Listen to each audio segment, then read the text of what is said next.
గొప్ప ఇంటిలో వెండి పాత్రలను బంగారు పాత్రలను మాత్రమే కాక కర్రవియు మట్టివియు కూడా ఉండును.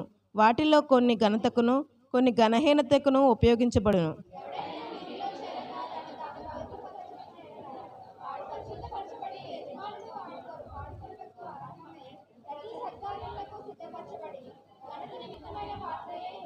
నీవు యవనేచ్ఛల నుండి పారిపోము.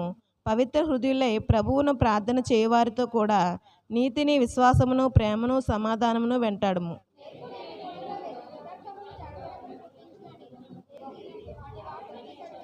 సత్య విషయమై అనుభవ జ్ఞానము వారికి కలుగుటకై దేవుడు ఒకవేళ ఎదురురాడు వారికి మారు మనసు దయచేయును. అందువలన సాతాను తన ఇష్టము చెప్పున చెరపట్టబడిన వీరు వాని యురిలో నుండి తప్పించుకొని మేలుకొనుదరేమో అని ప్రభు యొక్క దాసుడు అట్టి వారిని సాత్వికంతో శిక్షించుచు జగడమాడక అందరి ఎడల సాధువులుగాను బోధించు సమర్థుడుగాను కీడును సహించువాడిగాను ఉండవలను. దేవుడు పరిశుద్ధ వాక్యం దీవించు. ఆరాధన చేద్దాం, ప్రభును స్తుతిద్దాం, ఆయన నామాన్ని గణపరుద్దాం, ప్రేమించేద్దాం అధికముగా అంటూ ఆయన సన్నిధానములు ఆయన ప్రేమను గణపరుస్తూ ప్రభును స్తుతిస్తూ ఆయన నామాన్ని గణపరుద్దాం. ఏకస్వరముతో ఏకభావంతో ప్రభును స్తుతిద్దాం. ప్రభుని ఆరాధించిన మనము ఆరాధిస్తున్న 2 క్షణాలైన హృదయపూర్వకంగా హృదయాన్ని కుమ్మరించి ప్రభుని ఆరాధిద్దాం, ప్రభును స్తుతిద్దాం. హృదయపూర్వకంగా మనం ప్రభుని ఆరాధించినప్పుడు మన కుటుంబాల్లో అద్భుతాలు జరిగితే దేవుడు అద్భుత కార్యాలు చేస్తాడు. పూర్ణ బలముతో పూర్ణాత్మతో మనం ఆరాధించినప్పుడు ఆయన మనల్ని ఆరాధన అంగీకరించి దేవుడు మనకు సహాయాన్ని చేయగల సముద్రుడైన ప్రభుని ఆరాధిద్దాం, ప్రభును స్తుతిద్దాం. ప్రేమించేదన్ అధికముగా అందరు స్వరాలెత్తి హృదయపూర్వకంగా ప్రభుని ఆరాధిద్దాం. ప్రేమించేదన్ అధికముగా ఆశక్తితో పూర్ణ మనసుతో నిన్ను పూర్ణ బలముతో ప్రేమించేదన్ నిన్ను పూర్ణ మనసుతో నిన్ను పూర్ణ బలముతో ప్రేమించేదన్. ఆరాధన ఆరాధన ఆరాధన ఆరాధన ఆరాధన ఆరాధన ఆరాధన ఆరాధన ఎబినేజరే ఇంతవరకు ఆదుకున్నావు. ఎబినేజరే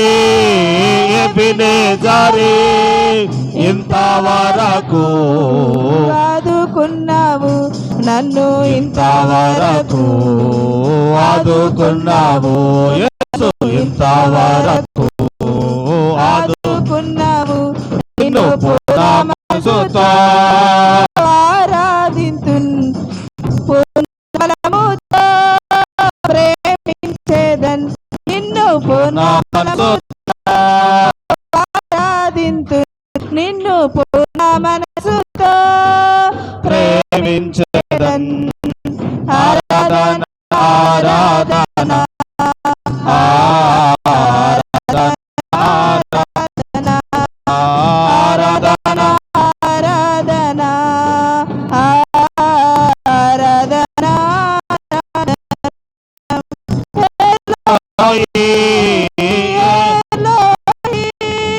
నన్ను చూసవే వందనమయ్యా.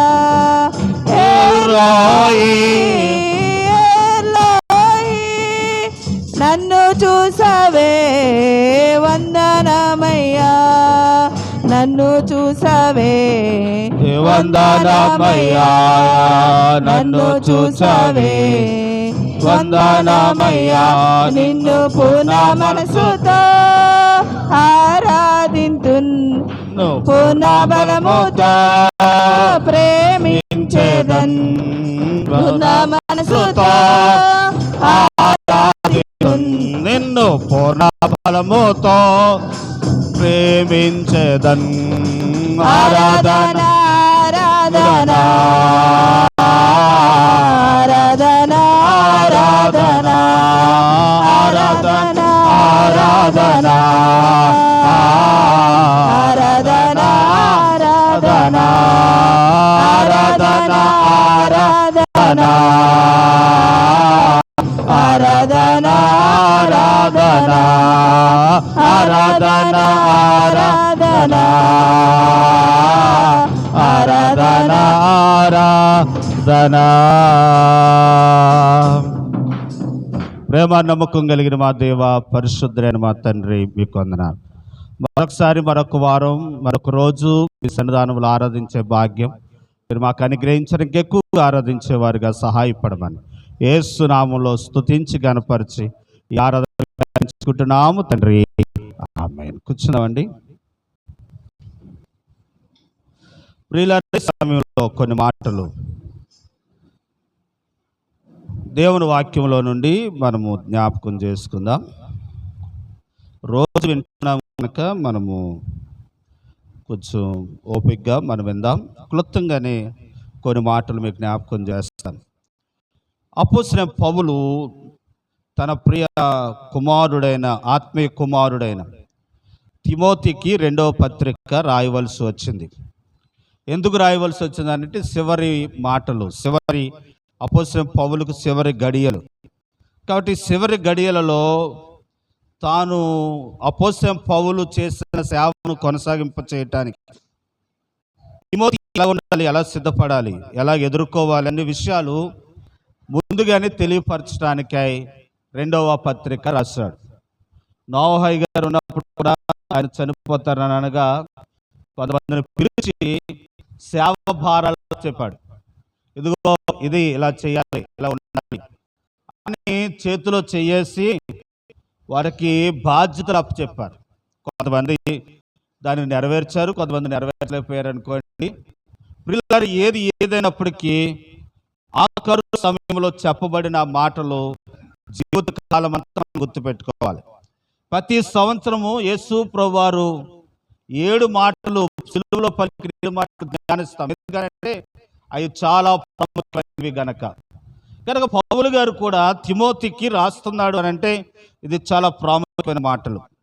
రాస్తూ ఏమంటున్నాడు అని అంటే, ప్రియుడా, తిమోతి కూడా చాలా పిరుకువాడైన ఆ తిమోతిని ధైర్యపరుస్తూ క్రీస్తు యేసునందును కృపచేత ఏమవ్వని అంటే బలవంతుడు అవ్వాలి. దేవుడే నిన్నేం చేస్తాడంటే బలవంతుడిగా చేస్తాడు. దేవుడే నీకు బలమునిస్తాడు.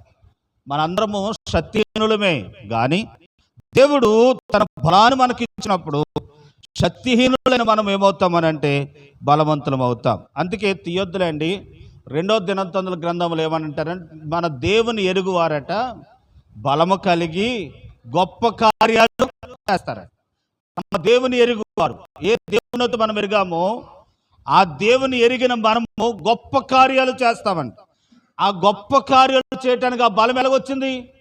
దేవుడే మనల్ని బలపరుస్తాడట, దేవుడే ఆ బలం ఇస్తాడట. మన వల్ల కాదు, దేవుడే బలపరుస్తాడు. కాబట్టి ఈ వాక్యం అంటే నా మీతో చెప్తున్నాను, మీరు ఏదైనా సాధించాలని లేకపోతే ఏదైనా నిర్మించాలని ఏదైనా పొందుకోవాలనుకుంటున్నప్పుడు మాకు శక్తి చాలదండి అని అనుకోవద్దు. క్రీస్తు యేసునందు మనం ఏమవ్వాలని అంటే బలవంతులు. దేవుడు ఉన్నాడు, ఆ సమయాన్ని ఏదో ఒక అద్భుత కార్యాన్ని చేస్తాడు. వివాహం అనుకోండి, కానాను ఊరిలో వివాహం జరుగుతూ ఉంది. అనుకున్న వారి కంటే ఎక్కువ వచ్చేసారు, ద్రాక్షారసం అయిపోయింది. కానీ అక్కడ యేసయ్య ఉండటాన్ని బట్టి ఆయన ద్వారా అక్కడ బలమైన కార్యం జరిగింది. ఏంటనంటే నేలను ద్రాక్షారసంగా చేశాడు. ఆయన ఏదైనా చేయగలడు, ఏదైనా చేయగల సమర్థుడు. కాబట్టి ఆయన యందు మనం ఏమై ఉండాలి? బలవంతులమై. ఒక విషయాన్ని మర్చిపోకూడదు. ఎప్పుడైనా ఒక కార్యక్రమం లేకపోతే వివాహం కానీ లేకపోతే వేరే విషయాలు, ఇల్లు కట్టాలనుకోవడం, మా పెదనాన్న ఉన్నాడు, మా చిన్నాన్న ఉన్నాడు, మా బాబాయ్ ఉన్నాడు, మా బంధువులు ఉన్నారు, ఎమ్మెల్యే గారు తెలుసు, అది ఎప్పుడు అనుకోకూడదు. నువ్వు ఎవరైతే ఉన్నారనుకున్న వాడే తప్పేస్తాడు. కానీ అలాగ అనుకోవద్దు. క్రీస్తు యేసునందు ఏమవ్వాలి? బలవంతుడిపై ఓహో దేవుడు ఉన్నాడు అన్నప్పుడు దేవుడు ఏదో ఒక రకంగా దేవుడు సహాయాన్ని చేస్తాడు. ఒక తలంపు. 2వ తలంపు ఏంటనంటే ఇక్కడ పౌలు గారు చెప్తా ఉన్నాడు, నీవు సేవలో ఉండవలసిన విధానం ఏంటనంటే నమ్మకమైన వాడుగా ఉండాలి అంటూ సైనికుడు యుద్ధములు ఎలాగోతే దండులో ఎలాగోతే సిద్ధపడి ఉంటాడో నువ్వు అలాగ సిద్ధమైన వాడిగా ఉండాలి. ఒకటి సిద్ధపడి ఉండాలి. రెండు ఏంటనంటే పొలములో రైతు ఎలాగోతే పంట కొరకు ఓపికతో ఎదురు చూస్తాడో అలాగూ ఓపిక కలిగి ఉండాలి. ఒకటి సిద్ధపడి ఉండాలి సైనికుడు వలె. రెండు ప్రియులరా ఓపిక ఉండాలి. విత్తనాలు వేసుకుంటే తెల్లారు పంట వచ్చేవాళ్ళంటే ఎలాగొస్తుంది? రాదు. ఇప్పుడు సేవకు వచ్చి 20 సంవత్సరాలు అయింది. 20 సంవత్సరాల్లో ఎవరైనా సరే ఇప్పుడు కొత్తగా వచ్చినట్టు రేపు అభివృద్ధి అయిపోవాలంటే ఎలాగైపోతాడు? ఎవరైనా సరే ఒక పని ప్రారంభించబడినా ఆ పని అభివృద్ధికి రావాలని అంటే ఆ వ్యక్తి ఏం కలిగి ఉండాలి? ఓపిక కలిగి. రైతు ఓపిక కలిగి. పేతురు రాసిన పత్రికలు అంటాడు, రైతు మొదటి వర్షానికి విత్తనాలు వేస్తాడట, కడపటి వర్షం కొరకు ఎదురు చూస్తాడట. ఓపిక కలిగి పంట వచ్చే వరకు ఎదురు చూచినట్టుగానే మనము కూడా ఎదురు చూచేవారంగా ఉండాలనే విషయాన్ని తెలియపరుస్తాను. నేను చెప్పాలనుకున్న కొన్ని మాటలు చెప్పి నేను ప్రార్థన చేస్తాను. 4వ వచనంలో సైనికుడు యుద్ధమునకు పోయినప్పుడు తాను దండులో చేర్చుకున్న వారిని సంతోష పెట్టవలనని ఈ జీవన వ్యాపారములో చిక్కకూడదండి. మనల్ని దండులో ఎవరైతే చేర్చుకున్నారో ఆ దండులో చేర్చుకున్న వ్యక్తిని ఏం చేయాలి? సంతోషపరచాలి. అమ్మా ఇప్పుడు నన్ను ఎవరో పిలుచుకున్నారమ్మా సువార్త చెప్పడానికి. సువార్త చెప్తా కానీ పిలుచుకున్నారు అనుకుందాం. పిలుచుకున్నప్పుడు నేను ఏం చేయాలి? వారు నన్ను ఎవరైతే పిలిచారో వారు సంతోషపడాలని అంటే వారు నన్ను ఎందుకు పిలిచారో ఆ పని చేయాలి. ఎందుకు పిలిచారు? నన్ను సువార్త చెప్పడానికి పిలిచారు. అదే మానేసి అక్కడ ఆయనకి ఈయనకి ఈ రోజు ఉన్నవాడు మాటలు భుజాన్ని వేసుకొని నేను ఆ పని ఆపేస్తే ఆయన సంతోషపరచలేను. నన్ను పిలిచిన వాడిని పిలిచిన వాడు సంతోషపడితే నాకు వెళ్ళినప్పుడు ఏమిస్తాడు? ప్రతిఫలం ఇస్తాడు. అట్టిదిగాని ప్రియులారా, దేవుడు మనలను దండులో చేర్చుకున్న వారిని మనం ఏం చేయాలి అని అంటే సంతోషం. మీకు అర్థం అవ్వటానికి ఇంకెలా చెప్తాను. అమ్మ కదా పలారం పంచిపెట్టాను అన్నాను. పంచిపెట్టామన్నప్పుడు అందరికి పంచిపెట్టి నాకు కూలిపని అటువంటి వస్తాయి మామూలుగా. మళ్ళీ ఇంకోసారి పంచిపెట్టిస్తాను. కనుక ఎవరైతే పనిలోనికి చేర్చుకున్నారో ఆ వ్యక్తిని ఏం చేయాలి? సంతోషపరచాలి. ఎవరైతే నిన్ను చేర్చుకున్నారో, ఎవరైతే ఆ పనిలో చేర్చుకున్నారో ఆ వ్యక్తిని సంతోషపరిస్తే దానికి తగిన ప్రతిఫలం దొరుకుతుంది. అదే చెప్తూ అంటున్నాడు ఏంటనంటే దండులో చేర్చుకున్న దేవుణ్ణి నువ్వేం చేయాలనంటే సంతోషపరచాలి. నీవు ఈ లోకములో ఈ జీవన వ్యాపారములో నువ్వేమవ్వకూడదనంటే చెక్కకూడదు. కాబట్టి ప్రియులారు చూడండి, దండులో చేర్చుకున్న వాడు మాట మానేసి పక్కోడి మాట విందామనుకోండి, మళ్ళీ ఆ అవకాశం నీకు మళ్ళీ ఆ యజమాని ఇంకో మీకు అర్థమయ్యేలా చెప్తున్నాను. ఇప్పుడు షాపింగ్లో చేరామండి, సోనియా షాపింగ్ ఇలాంటివి ఉన్నాయి.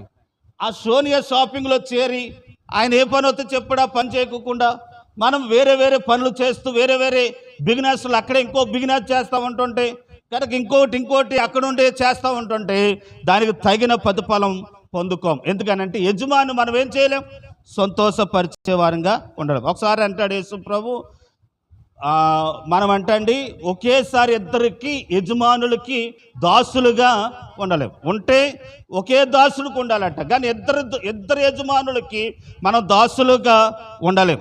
కాబట్టి అంటూ ఏమంటున్నాడంటే ఉంటే సిరికి, లేకపోతే దేవునికి మనము దాసులుగా ఉండాలి. ప్రియులారా, చేర్చుకున్న వాడిని ఎవరైతే దండులో చేర్చుకున్నారో ఆ వ్యక్తిని ఏం చేయాలి?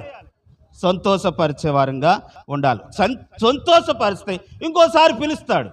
సంతోషపరిస్తే చేర్చుకున్నవాడు ఎవరైతే దండులోకి చేర్చుకున్నాడు వారిని సంతోషపరిస్తే ఇంకొక అవకాశం ఇస్తాడు. దేవుడు కూడా ఆయన సంతోషపరిచే వారంగా మనం ఉండాలి అనే విషయాన్ని తెలియపరుస్తున్నాను. ఇప్పుడు కార్యక్రమం ప్రార్థన అయినా, పాటలైనా, దేవుని స్తుతించే కార్యక్రమైనా ఏదైనా ఇప్పుడు ఎవరిని సంతోషపరచాలి? నన్ను కాదు, దేవుని సంతోషపరచాలి. అంటే మీరు రాక ఎవరికి సంతోషం రావాలి? దేవునికి మీరు పాడటం ఎవరికి సంతోషం రావాలి?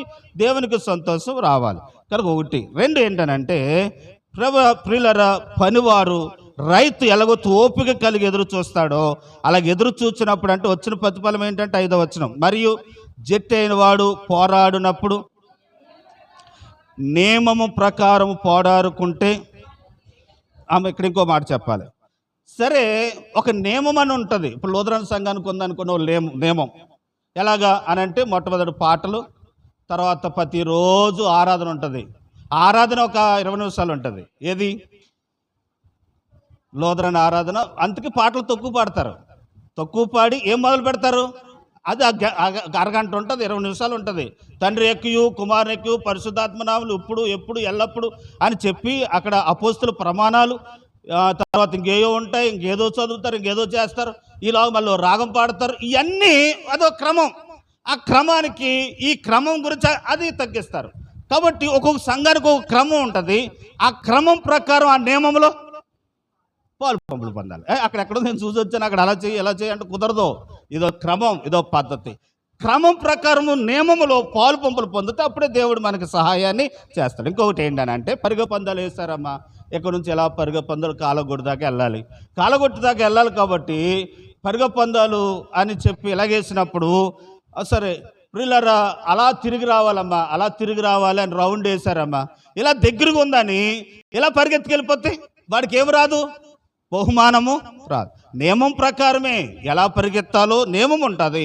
ఆ నియమం ప్రకారం పరిగెత్తినప్పుడే, అంటే ప్రతి దానికి ఒక క్రమం ఉంటుంది.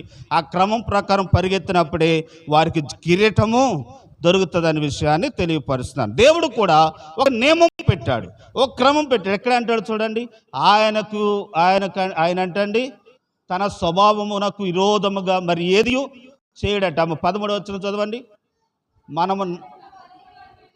మనము నమ్మదగిన వారమైనను ఆయన నమ్మదగిన వాడిగా ఉండును. ఆయన తన స్వభావమునకు విరోధముగా ఏదియు, అంటే తన స్వభావానికి విరోధముగా, అంటే ఇప్పుడు చూడండి నీతిమంతుల ప్రార్థన ఆలకిస్తాడన్నాడు, కానీ పాపుల ప్రార్థన దేవుడు ఆలకించడు అన్నాడు. కాబట్టి పాపులు ప్రార్థన చేస్తున్నారంటే దేవుడు వినేస్తాడా అని అంటే ఏంటో. ఎందుకనంటే ఆయన స్వభావం ఏంటనంటే నీతిమంతుల ప్రార్థన. ఆయన స్వభావానికి మించి ఆయన స్వభావాన్ని చూడండి. నేను ఏమైనా పని అప్పు చెప్పాను, నా స్వభావం ఒకటి ఉంటుంది, నా విధానం ఉంటుంది, దానికి వ్యతిరేకంగా నేను ఇంకొక పని చేయలేను. ఎందుకంటే నేను ఏదైతే చేయాలనుకున్నానో ఆ ప్రకారమే చేస్తాను. అట్టింది కానీ ప్రియులారా, దేవుడికి కూడా ఒక స్వభావం ఉంది. ఆ స్వభావాన్ని మించి ఆయన ఏ పని చేయడు. అంటే వేరే విరోధముగా మీకు అర్థమైందమ్మా? ఇప్పుడు ఏంటంటే తప్పుగా ఇంకొక పని చేయలేడు. కాబట్టి తప్పుగా ఇంకొక పని చేయలేడు. ఎమ్మెల్యే గారు ఉన్నారండి, ఎమ్మెల్యే గారు ప్రకటన చేశారు, ఎవరికి లైసెన్స్ లేకపోయినా పట్టుకుని లోపలేసేయండి అన్నాడు అనుకుందాం. కాబట్టి అనుకున్న తర్వాత నేను ఎమ్మెల్యే గారికి తెలుసు, నన్ను పట్టుకున్నాడు. ఏమండి నన్ను పట్టుకున్నారండి, లోపలేస్తారట అని అంటే ఫోన్ చేస్తే ఎమ్మెల్యే గారి స్వభావం మంచిదవుతాయి. ఏమంటాడు, అబ్బాయి నేనే ఆజ్ఞాపించాను ఎందుట్లో ఏమని, కాబట్టి నువ్వు దానికి తగును ఆ శిక్ష నువ్వేం చేయాలి, అనుభవించాలి. కాబట్టి మా ఓడేనండి విడిచిపెట్టండి అంటే ఎమ్మెల్యే గారి స్వభావము ఆయన తగినది కాదు. కానీ దేవుడు శిక్ష వేస్తానన్నాడంటే శిక్ష వేసేవాడుగా ఉంటాడు, క్షమిస్తానన్నాడంటే క్షమిస్తాడు. కాబట్టి ఆయన స్వభావం మించి ఆయన ఏ పని చేయుడు అనే విషయాన్ని తెలియపరుస్తున్నారు. నేను పాఠంలోకి వస్తున్నాను ప్రియులారా. ప్రభు అంటున్నాడు, ఏమంటున్నాడు అని అంటే మనము చూడరా 6వ వచనం, పాటుపడిన వ్యవసాయకుడే మొదట ఫలమును, ఎవరైతే పాటు పడతారో వారే మొట్టమొదటి ఏం పొందుతారటండి, పాలు పుచ్చుకుంటే ప్రతిఫలము అనుభవిస్తారట. మనం కష్టపడ్డాం అనుకోండి, దానికి తగిన ప్రతిఫలాన్ని దేవుడు మనకి ఇస్తాడనే విషయాన్ని మీకు తెలియపరుస్తాను. అంటూ ఏమంటున్నాడనంటే కొన్ని అంటండి, తిమోతితో చెప్తున్నాడు, కొన్ని పాత్రలు ఘనతగినవి, కొన్ని పాత్రలేమో ఘనహీనమైనవి అట. చదువురామా మాట 2వ వచనంలో 21, గొప్ప ఇంటిలో ఎండి పాత్రలను బంగారు పాత్రలను గాత్రమే కాక మంటివి కూడా ఉండును. వాటిలో కొన్ని ఘనతకును, కొన్ని దేనికంట, ఒకటి ఘనమైనవి, ఒకటి ఘనహీనమైనవి. కాబట్టి ఘనమైనవి ఘనహీనమైనవి అంటూ ఏమన్నాడు తెలుసా, ఏదైనా ఆయన చేతిలో పనిచేసే పాత్రలుగా మనము ఉండాలి కదండి. ఎలా ఉండాలి, ఆయన చేతిలో పనిచేసే పాత్రలుగా ఉండాలి. కాబట్టి ఈ రోజుల్లో పూర్వకాలంలో ఇప్పుడే చాలామంది ఏం చేస్తారనంటే కొన్ని పాత్రలు చూడండి, ఎలా చూడండి, ఇళ్లలో ఘనమైన పాత్రలు, ఏ పాత్రలు ఎప్పుడు ఉపకారం అవుతాయా? ఎప్పుడైనా ఉపకారం అవుతాయా? ఎప్పుడు ఇప్పుడే ఉంటాయి ఇంట్లో అనడానికి. ఉపకారం అనేవి ఏవి చూడండి, ఉపకారం అని ఏవి అని అంటే ఘనహీనమైనవి ఏవి కానీ ఎప్పుడు కూడా ఇవి దాచేత కుదరదు, ఇవి మిద్దెక్కిత కుదరదు, ఇవి ప్రియులారా పడేసుకుంటా కుదరదు. ఎందుకనంటే ఇవి లేకపోతే ఆ రోజు వంట కార్యక్రమం జరగదు. దేవుడు కూడా కొన్ని ఘనమైనవి, కొన్ని ఘనహీనమైనవి. కాబట్టి ఘనమైనవి పాత్రలు ఉన్నాయంట, బంగారు పాత్రలు ఉన్నాయంట. ఇంకొక విషయాన్ని మీకు జ్ఞాపకం చేస్తాను, బంగారంతో కూడా చేయబడిన పాత్రలు ఉన్నాయంట. ఈ మధ్యన ఎక్కడో చూశాను, పట్టాలు కూడా బంగారం ఇచ్చినాయి అంట. పట్టాలు కూడా బంగారం చేయించుకుంటున్నారు. సరే, గిన్నెలు కూడా ఆ పాత్రలాగా ఉన్నాయి అనుకోండి. ఆ పాత్రలో పొయ్యి మీద పెడతా కుదురుతుందా? కానీ పొయ్యి మీద పెట్టుకుని వండుకుని కొన్ని పాత్రలు ఉన్నాయి కదండి. కనుక ప్రియులారా, పొయ్యి మీద వండుకునే పాత్రలు ఉన్నాయి. నేను అంటున్న పాత్రలు ఏంటంటే, మనము మిద్దెక్కే పాత్రలుగా ఉందామా, ఎప్పుడు వాడబడే పాత్రలుగా ఉందామా? ఇప్పుడు దేవుడు ఏమన్నాడు తెలుసా? ఘనమైన పాత్రలు ఉన్నాయంట, అవి ఘనమైనవి. ఘనహీనమైన ఉన్నాయంట, అవి ఘనహీనమైనవి. ఏది ఎప్పుడు ఏదైనా సరే మనము ఆయన పనులో ఎప్పుడు వాడబడే వారంగానే ఉండాలి. ఇంకొక విషయాన్ని మీకు చెప్తాను, మన శరీరంలో కూడా కాలు పెద్దగా ఉంటుంది, చేతులు కండలు పెద్దగా ఉంటాయి, కానీ బలమైనవి. కానీ ఘనహీనమైనవి ఎక్కువ ఘనతనిచ్చాడట. ఆమె ఎక్కువేమిచ్చాడు? కన్ను కాలు కంటే పెద్దదా చిన్నదా? కానీ కాలు లేకపోయినా బతకగలము, కానీ కన్ను లేకపోతే బతకలేము. కాబట్టి కన్ను లేకపోతే బతకలేము.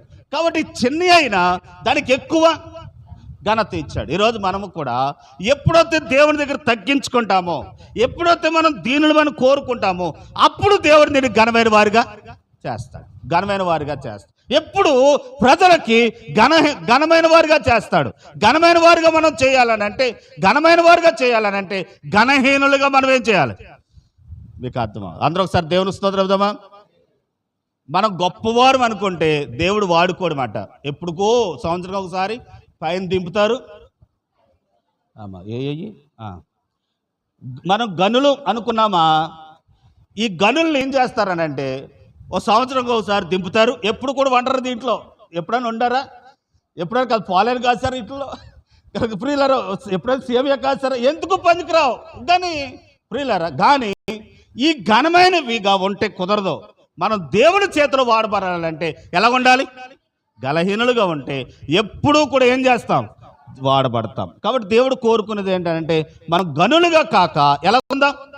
గలహీనులుగా ఉన్నప్పుడు దేవుడు నేను పెద్ద ఉద్యోగస్తుని, నేను పెద్ద గనుణ్ణి, నేను కలెక్టర్ని, ముఖ్యమంత్రిని అనుకుంటే కుదరదు.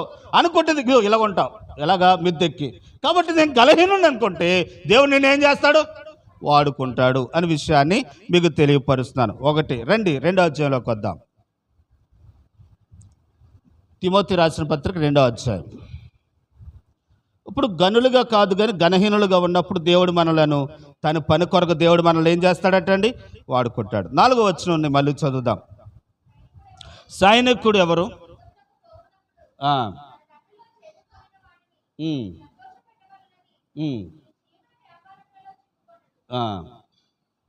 చదవమ్మా. జట్టైన వాడు పోరాడునప్పుడు నియమం ప్రకారము పోరాడుకుంటే ఆమె ఏం చేయాలట? కిరీటం పొందాలనంటే వ్యక్తి ఏం చేయాలనంటే నియమం ప్రకారము పోరాడాలి. ఆమె ఏం చేయాలి? పోరాడాలి. పోరాడినప్పుడే దానికి ఏం పొందుతారు? ఏ విషయాల్లో పోరాడాలి అని అంటే చూడండి, తిమోతి రాసిన 2వ పత్రిక 4వ అధ్యాయంలో 7వ వచనంలో అంటాడు. ఇంకో విషయం, బహుమానం పొందాలనుకున్నవాడు ఏం చేయాలి? పోరాడాలి, పరిగెత్తాలి, పోరాడాలి. పోరాడే వారికి ఏం దొరుకుతుంది? కిరీటం దొరుకుతుంది, బహుమానం దొరుకుతుంది. ఏ విషయంలో పోరాడాలంట? 7 విషయాలు ఉన్నాయి. టగడగా చెప్పేసి నేను ముగిస్తాను. మొదటిది 4వ వచనంలో చదవరమ్మా. మంచి పోరాటము పోరాడితిని, నా పరుగు ఏం చేశాను? కడముట్టించుతని, విశ్వాసమును కాపాడుకుంటుని, ఇక మీదట నా కొరకు నీతి కిరీటం. ఏ పోరాటం అని అంటే మంచి పోరాటం. అమ్మ ఏ పోరాటం అంటే అండి, ఈ లోకంలో ఏ పోరాటం పోరాడాలి మనం? చెడు ఉంది, మంచి ఉంది. అంటే చెడు చెడు చెడు ఉంది, చెడు కాకుండా మంచి కొరకే పోరాడితే దానికి తగిన బహుమానం ఏంటనంటే మన కొరకు పరలోకములనంట నీతి కిరీటము ఉంచు. మత్తయి సువార్త 5వ అధ్యాయంలో నీతి కొరకై ఆకలి దప్పులు గలవారు ధన్యులు, వారి దేవుణ్ణి చూసేదారు. కాబట్టి చదవండి, దేవుని చూద్దాం కాదు, వారు తృప్తి పరు కాదు. ప్రియులారు గమనించండి, ఇక్కడ అంటున్న మాట ఏంటనంటే మనము నీతి కొరకు, మంచిదాని కొరకు, పాపము కొరకు కాక మంచిదాని కొరకు ప్రయాసపడినప్పుడు దానికి తగిన ప్రతిఫలం ఏంటంట? ఇప్పుడు మంచిదాని కొరకు ప్రయాసపడితే వచ్చిన ప్రతిఫలం ఏంటి? కిరీటం పొందుతాం. ఇప్పుడు చూడండి, ఇప్పుడు ఊరికే పరిగెత్తుకెళ్ళిపోయాడండి, పరిగె పందాలు కాకుండా, ఆడికి ఏమైనా బహుమానం ఉంటుందా? కూడదు. కానీ ఊరికే గొంతులు వేస్తున్నాడండి, ఊరికే కేకలు వేస్తున్నాడండి, ఏం ప్రయోజనం? అదే వ్యక్తి పరిగె పందాల్లో పరిగెత్తితే ఏం పొందుకుంటాడు? బహుమానం. కాబట్టి ఈ రోజున మనం కూడా ఈ లోకంలో అందరూ చచ్చిపోతాం కాదంటలేదు, కానీ మంచి పోరాటం పోరాడితే, మంచి జీవితం జీవిస్తే, మంచి ప్రవర్తన కలిగి నీతి కలిగి ఉంటే దానివల్ల వచ్చిన ప్రతిఫలం ఏంటి తెలుసా? కిరీటం పొందుతామంట. ఏ కిరీటం అని అంటే నీతి కిరీటాన్ని పొందుతాం. కాబట్టి పరలోకములో జీవ కిరీటాన్ని పొందుతాం. కాబట్టి ఏదో పరిగెత్తుతున్నాంలే, ఏదో చేస్తున్నాంలే, ఏదో వెళ్ళిపోతున్నాంలే అనుకోకూడదట. ఎందుకు పరిగెత్తుతున్నావు? నీ పోరాటం దేని కొరకు, నీ ప్రయాస దేని కొరకు అన్న విషయాలు మనము గ్రహించి మంచి పోరాటం పోరాడితే దానికి తగిన ప్రతిఫలాన్ని పొందుకుంటాం. ఎబ్రీయులకు రాసిన పత్రిక 12వ అధ్యాయం 4వ వచనం చదువుదాం చూడండి. మీరు పోరాటలో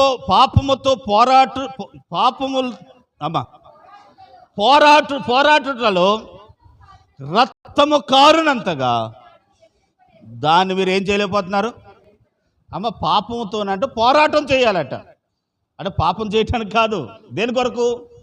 చేయకుండా ఉండటానికి. ఎంతవరకు పోరాటం చేయాలంటే పాప విషయంలో చేయకుండా ఉండటానికి రక్తము కారునంతగా మనము పోరాటము చేయాలి. ఎప్పుడైతే రక్తము కారినంతగా పోరాటం చేస్తామో దానికి దేవుడు మనకేమిస్తాడని అంటే బహుమానాన్ని ఇస్తాడు. అందరిలో ఒకరు మనం అన్నట్టు వెళ్ళిపోకూడదు.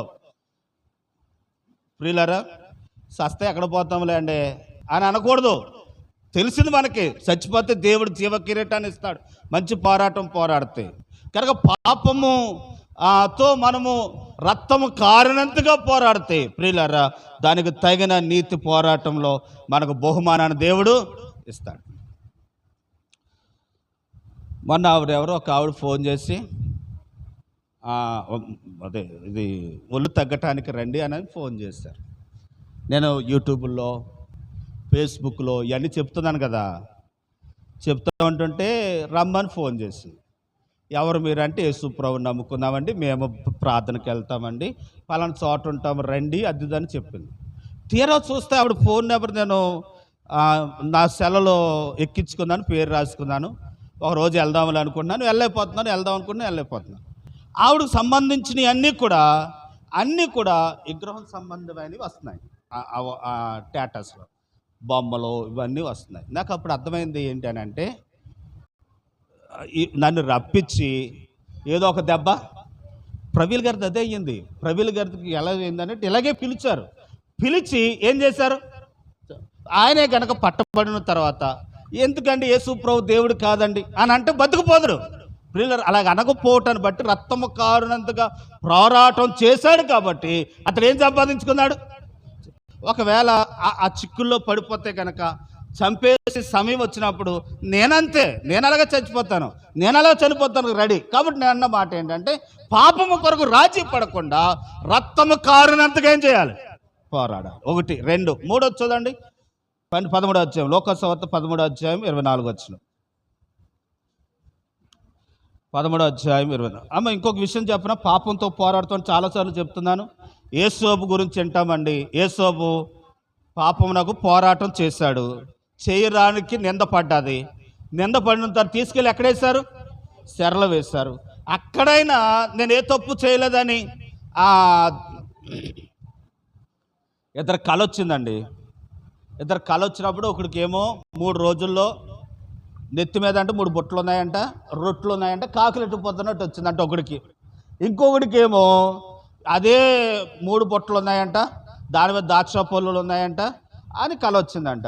ఒకడికి ఏమో రొట్లు కాకులు ఎట్టుకుపోయినోడు చెప్పాడు ఏమనంటే, ఒరే బాబు 3 రోజుల్లో నిన్ను నా విమర్శన చేస్తే నువ్వు తప్పు చేసావని తెలిసిపోతే నిన్ను ఉరేసేస్తారా, నేను చంపేస్తారు 3 రోజులు అని చెప్పి. మరి దాచపల్లోడికి ఏం చెప్పాడనంటే, నీవు 3 రోజుల్లో రాజుగారు నేను విచారణ చేసిన తర్వాత నువ్వే తప్పు చేయలేదని తేలుతుందరా, తేలినప్పుడు నువ్వు రాజుగారు ఏ ఉద్యోగం అయితే పోయింది అనుకున్నావు తిరిగి ఆ ఉద్యోగం దేవుడు నీకు ఇస్తాడు అని చెప్పాడు. చెప్పిన తర్వాత ప్రియులారా అప్పుడు ఒక మాట అన్నాడు. ఏమన్నాడంటే, నీవు వెళ్ళిన తర్వాత నీకు మేలు జరిగినప్పుడు, ఆ దాచపండులోడికి చెప్పాడు, నీకు మేలు జరిగినప్పుడు నన్ను నువ్వేం చేసుకో జ్ఞాపకం అన్నప్పుడు ఏం చెప్పాలి యేసోబు, నేను ఏ తప్పు చేయలేదు, ఇక్కడ రాణిగారు అనుమానంతో ఇక్కడ వేసింది, రాజుగారు నన్ను తప్పుగా ఇక్కడ వేసాడు అని చెప్పాలి. అలా చెప్పుకోకుండా శిక్షణ అనుభవించడానికి ఇష్టపడ్డాడు. శిక్షణ అనుభవించడానికి ఇష్టపడటానికి కారణం ఏంటంటే పాపంతో ఏం చేస్తున్నాడు, పోరాడుతున్నాడు. ఎంతవరకు అని అంటే తన ప్రాణంతో పోరాడాడు. ఆ ప్రాణంతో పోరాటం చేసినందుకు ఇప్పుడు ఏమైంది తెలుసా ప్రియులారా, సింహాసాన్ని దేవుడు ఎక్కించాడు. కాబట్టి ఈరోజు పాపముతో మనం ఏం చేయాలనంటే పోరాడే వారంగా ఉండాలి. పాపం చేయొద్దని అంటే పాపం చేసిన వాడిని కలుపుకుంటారు, పాపం చేయనని ప్రత్యేకపడినోడిని వాడికి ఏ సహాయం చేయరు, ఏ అక్కర తీర్చరు, వాడిని హింసించడానికి ప్రయత్నం చేస్తారు, కనుక అన్నీ ఆఫ్ చేసేస్తారు. సాలేమన్న ఏదో అన్నాడంట పువ్వుల గురించి, అన్నందుకు ఆ ఏరియా వాళ్ళందరికీ నీళ్ళు రాకుండా చేశారట, ఆ ఏరియా వాళ్ళందరికీ కరెంట్ లేకుండా చేశారట. కనుక కరెంట్ లేకపోయినా నీళ్ళు లేకపోయినా సంఘస్థులు మాత్రము మేము దేవుని విడిచిపెట్టాం, సంఘాన్ని విడిచిపెట్టమన్నారట. పోరాటం చేసినందుకు, ఆ పోరాటంలో నిలబడినందుకు దేవుడు సాలేవారిని పక్షంగా దేవుడు కార్యాన్ని చేస్తాడు. ఈ సంవత్సరం లక్షల కొలది వచ్చేసారు జనం. నేను అంటున్న మాట ఏంటంటే, పాపంతో అందరూ మనల్ని వ్యతిరేకించిన, మనకు రావాల్సిన రాకుండా చేసిన, మనకు కీడు చేసిన ఆ పాపంతో ఏం చేయాలి, పోరాడాలి. 2, 3 చూడరమ్మా, చదవండి. లోకసువార్త 13:24. వారు ఆయనను చూచి ఇరుకు దారుమున ప్రవేశించుడి, పోరాడుడి, అనేకులు ప్రవేశింప చూతురు గాని వారు వల్ల కాదని మీతో. ఇప్పుడు ఏమంటున్నాడు తెలుసా, మనమంట దేవుడు చెప్తున్నాడు మీరు ఇరుకు దారుమున మీరు ప్రవేశించాలంట. ఇరుకు అనేది కష్టము, విశాలమైనది, అది తేలిక. ఎందుకనంటే మన దగ్గరికి జనం ఎందుకు రారు తెలుసా, పాపం చేయకూడదు, ఖచ్చితంగా కూర్చోవాలి, ఇక్కడ ఏమి దొరకవు, ఇక్కడ క్రమం ఉంటుంది, భక్తి ఉంటుంది, ప్రార్థన ఉంటుంది, మోకరించాలి, కళ్ళు మూసుకోవాలి, మేము కూర్చోమని అక్కడ కూర్చోవాలి. ఇవన్నీ కండిషన్లు పెడుతున్నాం వాళ్ళని జనాలు ఏం చేయరు.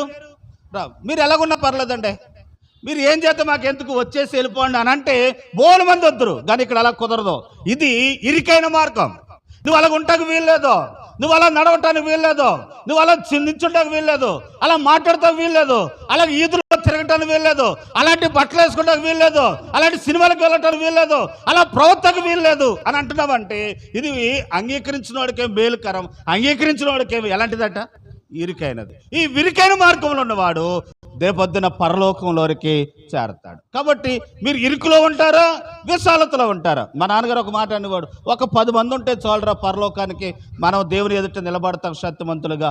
కాబట్టి ఈ ఇరుకైన మార్గంలో ఒక 10 మంది నడిస్తే చాలు, మన జీవితం ధన్యమైపోతుంది. తర్వాత చూడండి ప్రియుల, ఆదికాండం 32వ అధ్యాయము, ఆదికాండం 32వ అధ్యాయం 26వ వచనం, యాకోబు గురించి మనం చదువుతాం. ఏంటనంటే యాకోబు తాను తన తండ్రి ఇంటికి వెళుతుంటున్నప్పుడు తన ఆస్తంతా కూడా పంపివేసి ఒంటరిగా నిలిచిపోయి ఆ రాత్రి దేవునితో పోరాటం చేస్తున్నాడని.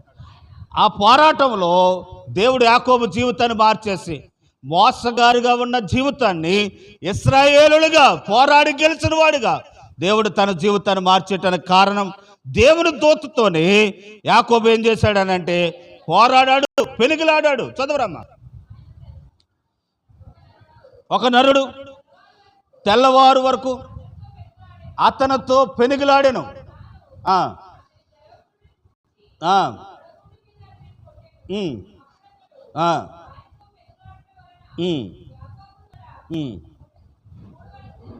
అమ్మ చాలరా, నేను వివరిస్తాను, ఇంకా ముందుకు వెళ్ళిపోదాం. యాకోబు దేవుని దూత కాలు పట్టుకుని దేవుణ్ణి, పాత నిబంధనలో, కొత్త నిబంధనలో యేసు ప్రభు, పాత నిబంధనలో యెహోవా దూత అని కనపడ్డదంటే యేసు ప్రభే. యెహోవా దూత అంటే ఎవరు? ఇప్పుడు యాకోబు దగ్గరికి యెహోవా దూతగా వచ్చిన యేసు ప్రభు కాలు పట్టుకున్నాడు. ఎవరు? ఎందుకు పట్టుకున్నాడు అని అంటే, ఈ రాత్రి నువ్వు నన్ను దీవిస్తేనే కానీ నన్ను ఏం చేయొద్దు, దాటిపోవద్దని దేవుని దగ్గర పెనుగులాడాడట. తన పెనుగులాడిన జీవితాన్ని, తన పెనుగులాడిన సందర్భాన్ని బట్టి యాకోబును దేవుడు ఆ రాత్రి తన జీవితాన్ని దేవుడు మార్చేశాడు. దీన్ని ఎలా చెప్తాం ఏంటనంటే, యాకోబు దేవుని దగ్గర ప్రార్థనలో పోరాడాడు. ఆ పోరాటాన్ని బట్టి తన జీవితం ఏమైపోయింది, మారిపోయింది. నేను ఎలా అంటున్నాను, ఒక మాట, 7 గంటలకు ప్రార్థన 7:30కి పెడుతున్నాం కాబట్టి 7 గంటలకి వచ్చి కాసేపు పెనుగులాడితే ఎక్కడ? ఇంటికాడ ఎప్పుడు పనులు ఉంటాయి. మరియా మార్తలకి ప్రభు చెప్పాడు, మరియా యేసు ప్రభు వారి పాదాల దగ్గర కూర్చుందంట. మార్త ఇస్తారు, మరి పనులు ఎప్పుడు ఉంటాయి. కానీ మరియా పాదాల దగ్గర కూర్చున్న వాళ్ళని తన తమ్మును బతికించుకుంది. ప్రియులారా, మార్త విస్తారమైన పనులు పెట్టుకున్న ద్వారా దేవుని చేత గద్దించబడింది. ఏమన్నాడు తెలుసా? మార్త, మళ్ళీ బడైగా చెప్తుంది, ఏమని తెలుసా? మేము నీ కొరకు భోజనం చేతపరుస్తున్నాం, ఎంత పని తెలుసా? మరి అని పంపు, ఆవిడ నీ పాదాల దగ్గర కూర్చుంది, రమను అని అంటే ప్రభు కేకేశాడంట, మార్త మార్త, నువ్వు విస్తారమైన పనులు పెట్టుకున్నావు, అయ్యి కానీ మరి అవుతే ఉత్తమైనది ఎన్నుకుంది, అది ఆమె దగ్గర నుండి ఎవరనో తీసుకెళ్ళి. ఈరోజు ప్రియులారా, దేవుని వాక్యాన్ని బట్టి మీతో చెప్తున్నాను, ఒక అరగంట ముందు వచ్చి కాసేపు ప్రార్థన చేసుకుంటే ఎంత ఉద్యోగం, ఎంత దీవించబడతావు నీ కుటుంబం. యాకోబు దేవుని దగ్గర పెనుగులాడాడు. ఆ రాత్రి దేవుని దగ్గర పెనుగులాడిన ఆ జీవితాన్ని బట్టి యాకోబు సంతానాన్ని దేవుడు ఆశ్రదించాడు. ప్రియులారా, యాకోబు సంతానములో నుండి ప్రభు పుట్టడానికి ఇష్టపడ్డాడు, ఇశ్రాయేలు సంతానం అనిపించుకోవడానికి ఇష్టపడ్డాడు. ఈరోజు ప్రియులారా, మన కుటుంబాన్ని దేవుడు మార్చి ఆశ్రదకరంగా దేవుడు చేయాలని అంటే మనము పోరాడాలి. దేంట్లో? ప్రార్థనలో. ఈరోజు ప్రార్థన చేయాలి. టీవీ కాడ కూర్చుంటావు, ఇంటికాడ ఉంటాయి కదండి, సమయం వ్యర్థమైపోద్ది. ఫోన్ చూసుకుంటూ ఉంటావు, సమయం వ్యర్థమైపోద్ది. లేకపోతే ఎవరితోటో కవర్లు పెట్టుకుంటా, ఎందుకు పరికరం. చూడండి, యాకోబుతో ఈరోజు అంటాడు, తిమోతి రాసిన పత్రికలో 4వ అధ్యాయంలోనే వ్యర్థమైన మాటలు, 2వ అధ్యాయం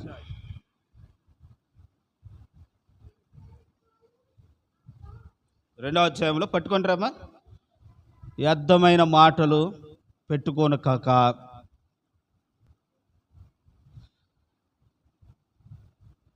కురుపుడు పండు పాకినట్టుగా.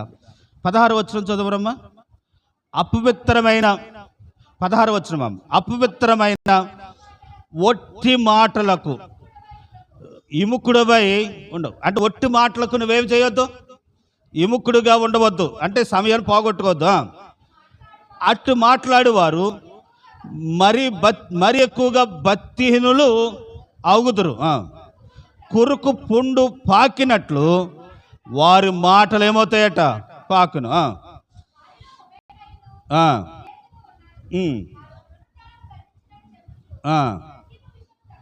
అమర్చాలరా ప్రియులరా, అపవిత్రమైన ఒట్టి మాటలకు విముఖుడివై ఉండము.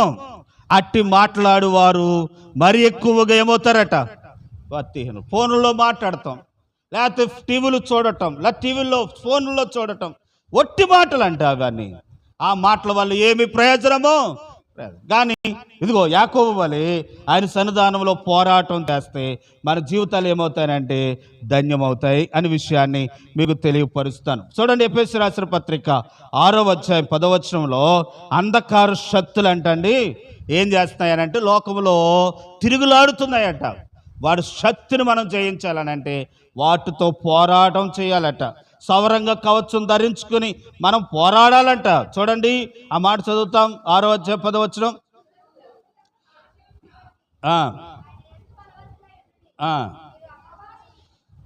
అపవాది తంత్రములను ఎదిరించుటకు శక్తిమంతులవునట్లు దేవుడిచ్చు సౌరంగ కవచమును ధరించుకుని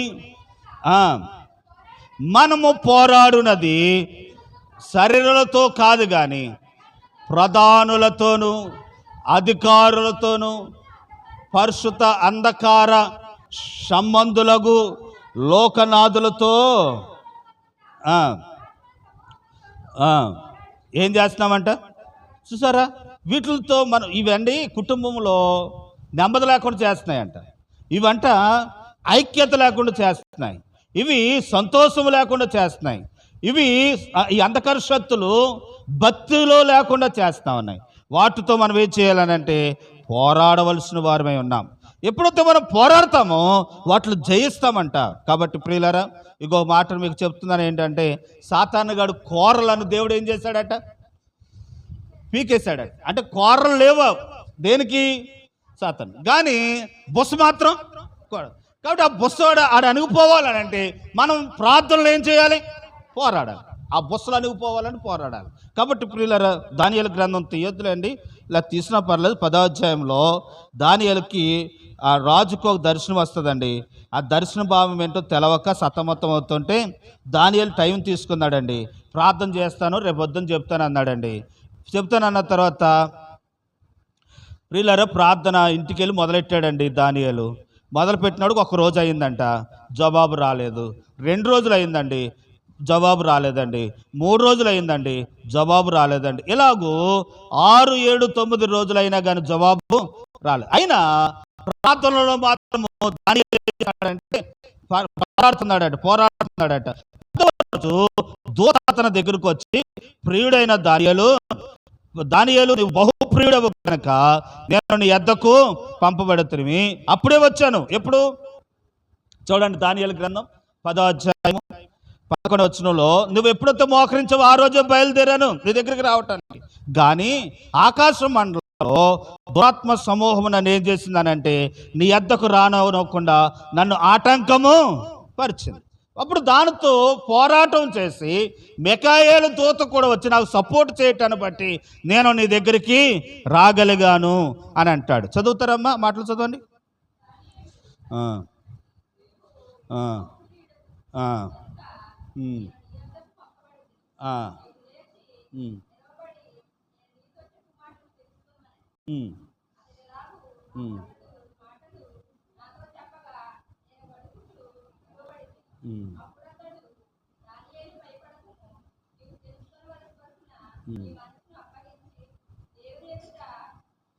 అమ్మా ఒరే అమ్మా 20 వచ్చిన చదువు, లేకపోతే 19 వచ్చిన స్పీడ్గా చదివేమ్మా. అదేరా 19 వచ్చు. నువ్వు బహుప్రియుడవు, భయపడకము, ధైర్యం తెచ్చుకునము.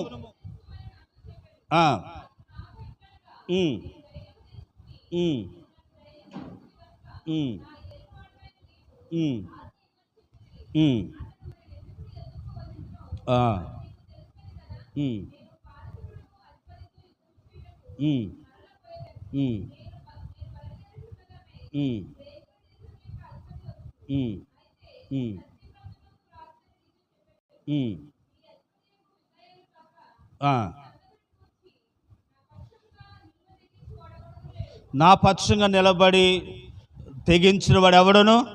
ఇప్పుడు దానియేలు ప్రార్థన చేయగా దూత బయలుదేరిందంట. బయలుదేరినప్పుడు ఈ అధ్యాయం చదివితే మీకు అర్థమవుతుంది. బయలుదేరినప్పుడు ఆటంకపరిచిందంట ఈ దానియేలు దగ్గరికి వర్తమానం తేక. కానీ మిఖాయేలు దూత వచ్చి పోరాటం చేయటం వల్ల ఆ గాబ్రియేలు దూత వర్తమానం పట్టుకొచ్చింది. ఇప్పుడు నాకు చెప్పాలి మీరు అందరూ ఒకసారి దేవుని స్తోత్రం చెప్దామా.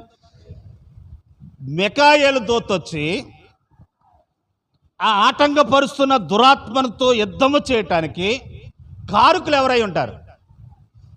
మీకు అర్థమలేదు. అందరూ ఒకసారి దేవుని స్తోత్రం చెప్దామా. దానియేలు ప్రార్థన చేస్తున్నాడండి, గాబ్రియేలు దూత బయలుదేరిందండి. ఏమట్టుకుని? వర్తమానం పట్టుకుని బయలుదేరిందండి. రానవ్వకుండా దురాత్ముడు ఏం చేశాడట? ఆఫ్ చేసేసాడు. ఇప్పుడు 10 రోజులు ఎన్నో వచ్చినవరా? 9, 20.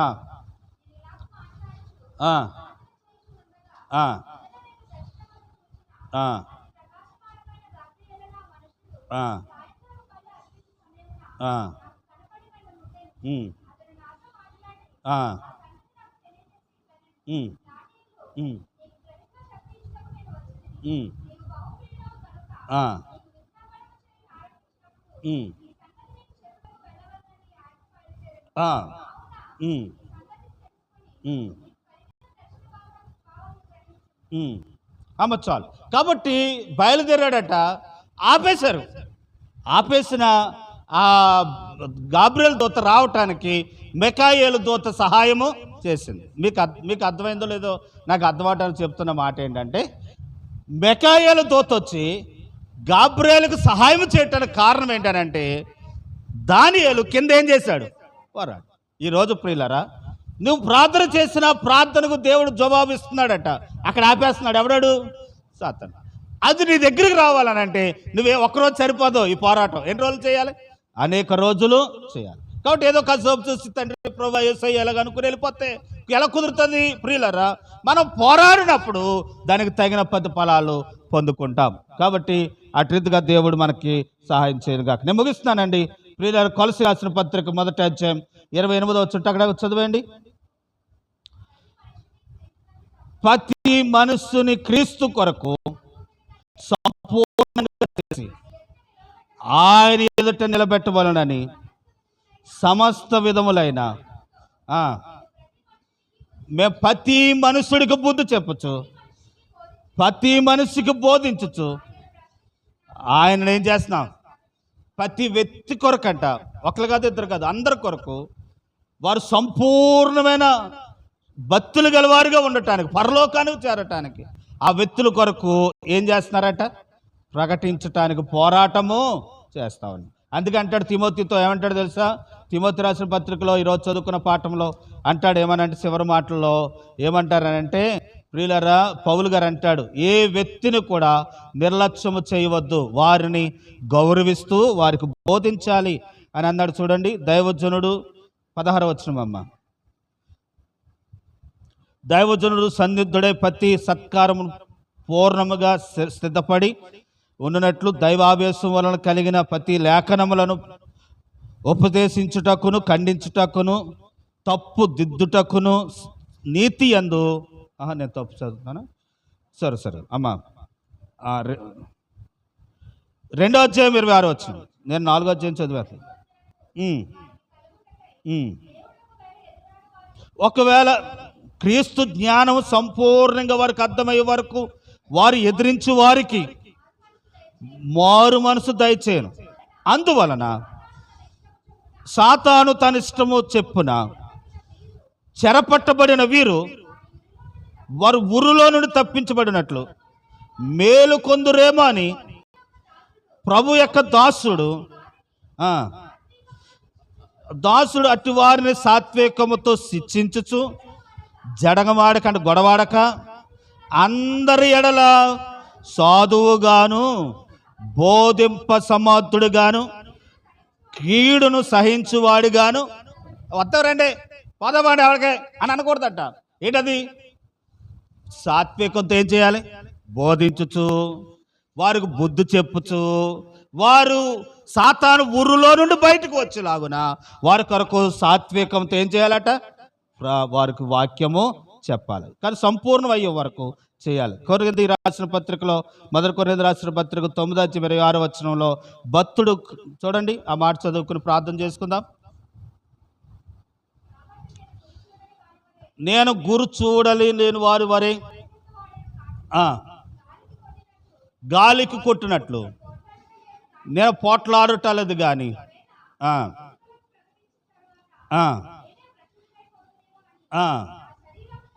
నా శరీరమును నెలగొట్టుకొనుచు. దాన్ని ఏం చేసుకుంటున్నాను అంటే శరీరాన్ని గాయపరుచుకుంటున్నాడట. ఎలాగానంటే శరీరంతో పోరాటం చేస్తున్నాడు. ఎలాగా? నేను అందరికీ బోధించిన తర్వాత ఏమైపోకూడదట?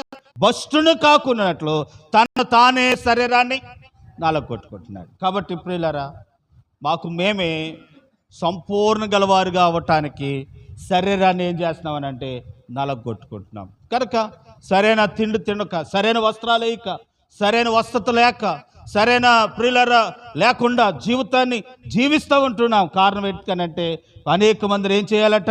ప్రభులోకి నడిపించాలన్న ఉద్దేశం పూర్వకంగా. కాబట్టి ప్రియులారా, ఎన్ని కార్యక్రమాలు చేస్తూ ఉన్నామో, ఎన్ని డబ్బులు ఖర్చు పెడుతున్నామో, ఎన్ని ప్రియులారా ఎన్ని దేవుని కొరకు వినియోగపరుస్తున్నామో. ఆ మధ్యన ఒక 50 మంది దేవుని సేవకులు దేవుని మందిరానికి వచ్చి ప్రార్థన చేసి వెళ్ళారు. ప్రియులారా, 50 మంది వచ్చిన వీరికి వారి సాక్షీలు, వారి ఉదయకాల టిఫిను ఎంత ఖర్చు అండి. ఇదంతటి కారణం ఏంటనంటే మీ అందరి కొరకు ప్రార్థన చేయటమే. వచ్చిన డబ్బులు ప్రభు కొరకు ఖర్చు పెట్టడానికే మేము సిద్ధపడుతున్నాం. ఎందుకు అనంటే ఇన్ని డబ్బులు ఎలాగొస్తున్నాయి? కొంత తింటున్నాం, కొంత తింటలేదు. తినాలనుకున్నవి తినకోకుండా జీవితంలో ఆశ కలిగినవి విడిచిపెట్టుకొని ఆ వచ్చిన డబ్బులు తినేస్తే ఎలాగాని దేవుని కొరకు ఖర్చు పెడతా ఉన్నాం. మీరు నమ్మండి, నమ్మకపోండి. ప్రియులారా, మీటింగ్స్కి ఎలా పెడుతున్నాం, కార్యక్రమాలు ఎలా జరుగుతున్నాయి అని అంటే ఉత్తూరుకం జరిగిపోతాయా? ఎంతో ఖర్చు ఇవన్నీ ఎలాగొస్తున్నాయని అంటే మా సోకులకి ఖర్చు పెట్టలేదు, మా సుఖానికి ఖర్చు పెడతలేదు, మా శరీరాన్ని నలగొట్టుకొని ఇదిగో ఇలాంటి కార్యక్రమం చేస్తూ ఉన్నాం అనే విషయాన్ని ప్రభు నామను బట్టి తెలియపరుస్తూ ఉన్నాను. ఆలోచిద్దాం, ఈ విషయాల్లో మనం పోరాడినది సరైన రీతిలో మనం పోరాడితే దానికి తగిన కిరీటాన్ని పొందుతాం. యేసు ప్రభు అలాగే పోరాడాడు, పరలోకానికి వెళ్ళాడు. మనం సరైన రీతిలో దేవుని కొరకు పోరాడదాం. అట్టి కృప దేవుడు మనందరికి దయచేయను గాక. ఆమేన్. తలలు వంచుదాం, కళ్ళు మూసుకుందాం, ప్రార్థన చేద్దాం. ఒకసారి పరిచయం చేసుకుందాం, మనము ఆలోచిద్దాం. ప్రియులారా, మనము గణహీనులమా గనులమా? గనుడు అనుకుంటే దేవుడు నిన్ను వాడుకోడు. అవి సోతాకే తప్ప, లేకపోతే పైన అలంకరణకే తప్ప అవి ఎందుకు పనిచేయవు. కాదు, మనం గనులుగా ఉండొద్దు. రోజు పనికొచ్చే పాత్రలుగా తయారవుదాం. రోజు దేవుని పని కొరకు ప్రయోజనకరమైన వారుగా ఉందాం. 1, 2 మంచి పోరాడదాం. ప్రియులారా, సైనికుడు చేర్చుకున్న వాడిని సంతోషపడదాం. మిమ్మల్ని ఎవరు చేర్చుకున్నారు? ఆయన్ని సంతోషపరచాలి. ఎవరి మాట కాదు వింటాం. అలా ఒక రోజు ఉంటారు, రేపు ఉండకపోవచ్చు లోకంలో. కానీ దేవుడు నిత్యం ఉండేవాడు, నిన్ను పోషించేవాడు, నిన్ను నడిపించేవాడు, నీకు మరల అవకాశం ఇచ్చేవాడు. ఆయన సంతోషపరచాలి, మనుషులు కాదు సంతోషపరుస్తాం. కాబట్టి దేవుడి సహాయాన్ని కోరుకుందాం, ప్రార్థన చేద్దాం. 2, ప్రియులారా, మనం చదువుకున్న రైతు ఓపిక కలిగి ఉన్నట్టుగా ఓపిక కలిగి ఉందాం. ఇవాళ అనుకుంటే రేపు వచ్చేదండి. మనం కష్టపడాలి, మనం శ్రమించాలి, అప్పుడే దానికి ప్రతిఫలం. ప్రార్థన చేసుకుందాం. ఒకసారి మనం పరిచయం చేసుకుందాం, దేవుని సహాయాన్ని కోరుకుందాం. శ్యామల గారు ప్రార్థన చేస్తారు, వారి ప్రార్థనతో మనం ఏకీభవిద్దాం.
అమ్మ బాబు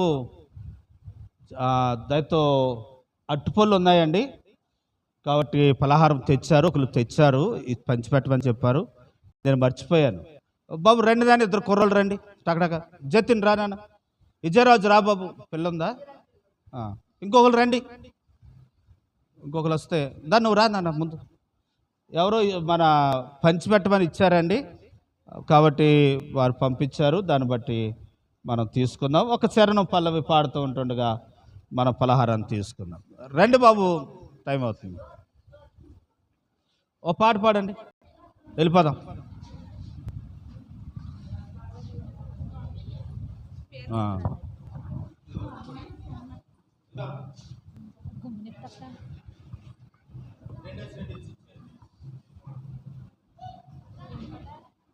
అబ్బా తండ్రి పాట పాడేదా, యేసయ్య యేసయ్య నీ నాట్యమాడేదా. అబ్బా తండ్రి పాట పాడేదా, యేసయ్య యేసయ్య నీ నాట్యమాడేదా. చిన్ననాటి చెలికాడవు ముద్దుగా పెంచావు, చిన్ననాటి చెలికాడవు ముద్దుగా పెంచావు. నీవు తప్ప నాకు ఎవరు తండ్రి లేరయ్యా, నీవు తప్ప నాకు ఎవరు తండ్రి యేసయ్యా.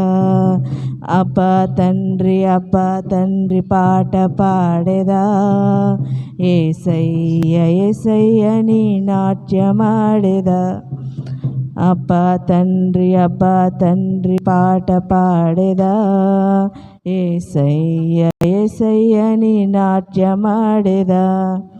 గర్భమున రూపించక మునిపే నన్నెరిగితివే, కన్న తల్లి నన్ను కనుక మునిపే ప్రతిష్ఠించితివే.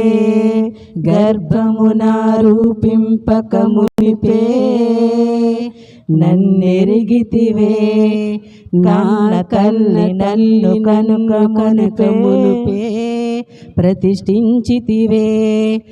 ఏనాడో ఎరిగావు ముందుగానే పిలిచావు, ఏనాడో ఎరిగావు ముందుగానే పిలిచావు. నీవు తప్ప నాకు ఎవరు తండ్రి లేరయ్యా, నీవు తప్ప నాకు ఎవరు తండ్రి యేసయ్యా. నీవు తప్ప నాకు ఎవరు తండ్రి లేరయ్యా, నీవు తప్ప నాకు ఎవరు తండ్రి యేసయ్యా. అబ్బా తండ్రి పాట పాడేదా, యేసయ్య యేసయ్య నీ నాట్యమాడేదా. అబ్బా తండ్రి పాట పాడేదా, యేసయ్య యేసయ్య నీ నాట్యమాడేదా. దూరముగా నేనున్నప్పుడు వెంటాడితివే, నేను నిన్ను మరిచిపోయినప్పుడు కుమిలిపోతివే. దూరముగా నేనున్నప్పుడు వెంటాడితివే, నేను నిన్ను మరిచిపోయినప్పుడు కుమిలిపోతివే. కన్నీరు కార్చావు నాకై విలపించావు, కన్నీరు కార్చావు నాకై విలపించావు.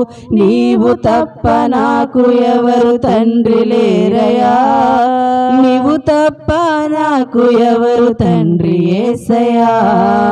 నీవు తప్ప నాకు ఎవరు తండ్రి లేరయ్యా, నీవు తప్ప నాకు ఎవరు తండ్రి యేసయ్యా. అబ్బా తండ్రి పాట పాడేదా, యేసయ్య యేసయ్య నీ నాట్యమాడేదా. అబ్బా తండ్రి పాట పాడేదా, యేసయ్య యేసయ్య నీ నాట్యమాడేదా. నీ సన్నిధిలో నేనున్నప్పుడు ఆదరించితివే, నీ ఆత్మకై నే వేడినప్పుడు కుమ్మరించితివే నీ సన్నిధిలో నేనున్నప్పుడు, ఆదరించితివే నీ ఆత్మకై నే వేడునప్పుడు, కుమ్మరించితివే నా దాహం తీర్చావు, ఊటలతో నింపావు, నా దాహం తీర్చావు, ఊటలతో నింపావు. నీవు తప్ప నాకు ఎవరు తండ్రి లేరయ్యా, నీవు తప్ప నాకు ఎవరు తండ్రి యేసయ్యా, నీవు తప్ప నాకు ఎవరు తండ్రి లేరయ్యా, నీవు తప్ప నాకు ఎవరు తండ్రి యేసయ్యా. అబ్బా తండ్రి పాట పాడేదా, యేసయ్య యేసయ్యని నాట్యమాడేదా. ప్రార్థన ఆశ్రదంతో కార్యక్రమం ముగించుకుందాం. ఇచ్చి వాళ్ళకి ఇస్తూ ఉంటారు, తీసుకోవాలని మనం చేస్తున్నాం. పరిశుద్ధ మీ కొందనాలు ఇంతవరకు సహాయపడ్డారు. వచ్చిన బిడ్డలందరూ బట్టి మీ స్తోత్రాలు. రాత్రి మీ సన్నిధానంలో గడిపిన దానికై రావాల్సిన దీవెనలు ఆశీర్వాదాలు మీరు మాకు అనుగ్రహించండి, సహాయపడండి, మేలుతో నింపండి, మీ దీవెన ఆశీర్వాదాలతో నింపండి. ఈ 40 రోజులైనప్పటికీ మా జీవితాల్లో గొప్ప వెలుగు ఆనందాన్ని చూడటానికి సహాయం చేయండి. సంపూర్ణ భక్తులుగా, సంపూర్ణమైన అయా విశ్వాసులముగా నైనా ఎత్తబడే వారిగా మమ్మల్ని మీరు చేసి మహిమనందమని ప్రార్థన చేస్తూ వచ్చిన వారందరి కుటుంబాల్లో మేలుడు ఆశీర్వాదాలు దయచేయమని యేసు నామములో ప్రార్థించి అడిగి వేడుకుంటున్నాము తండ్రి, ఆమేన్. మన తండ్రి అయిన దేవుని ప్రేమయు, కుమారుడైన యేసు క్రీస్తు వారి కృపయు, పరిశుద్ధాత్మనుడి ఆ సహవాసము, కాపుదల, దీవెన, ఆశీర్వాదాలు మనందరికీ ప్రభు అనుగ్రహించి నడిపింప చేయనుగాక. ఆమేన్. అందరికి వందనాలండి. God bless you.